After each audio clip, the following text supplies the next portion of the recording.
time out. Before we go any further, we need to talk about something that is central to the current conversation with flipped learning.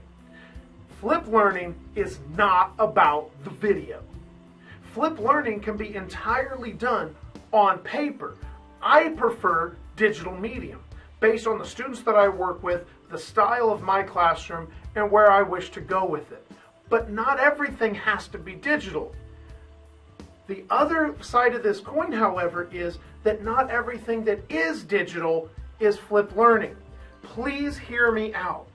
Just because you show a video, that is not flipped learning. There's been no conscious effort to determine, does this digital element, does it belong in the individual space? Does it belong in the group space? And the goal of that digital element needs to be something that is intentional. It needs to be something that fits in the broader framework of the classroom. And it needs to be something that is making the best use of class time. So let me give you two examples right here. I have one classroom that shows a video on World War II. It's a 10-minute video clip.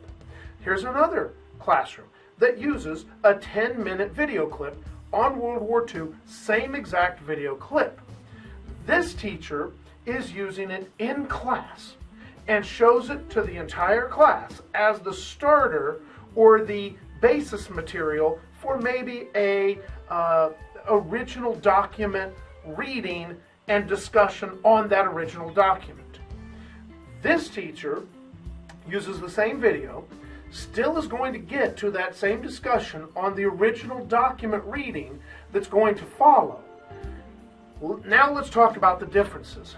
This teacher watched the 10-minute video in class, then had the students read the original document in class silently, and then answer questions on a worksheet about it, and or got in groups to talk about that original document, what it meant, what questions it brought up, what things they saw in it, and what were the implications.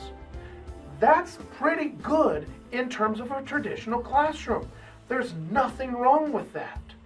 And they used a little technology. They used original documents. They used peer-to-peer learning. It's some good stuff going on here. But let's look at it in a flipped environment. From a traditional environment to a flipped environment. In this case, the 10-minute video is put somewhere where the students can access it digitally.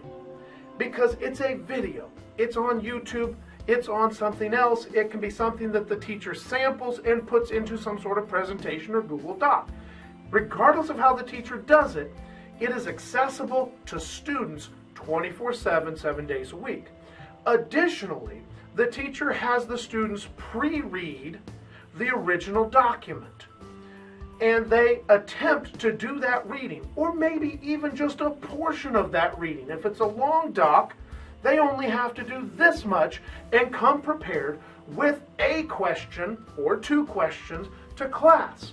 Alternative, this teacher could also have the students use an Edpuzzle or a Quizlet or any other number of data gathering formative assessments to get information from the student about the basics on that Bloom's triangle on that original document or just the video, depending on the level of class they're teaching.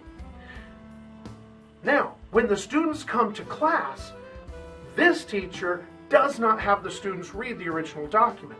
The teacher gets up and orates that original document so that the flow and the pacing and the implication of hearing it live or read can be something that the students hear, not just silent reading time.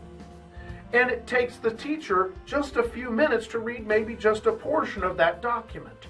Then the students get together and compare the questions they had previously from the document in class. And they attempt to answer each other's, coming up with the best questions to take to the rest of the class. And those become the starter for the activity.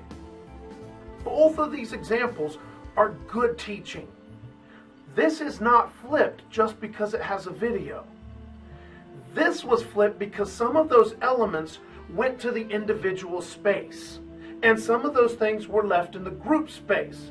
You'll notice 10-minute video, even if you allow 10 minutes for document reading, assuming all the students will get it done, 20 minutes of class is gone before the first question is asked or answered.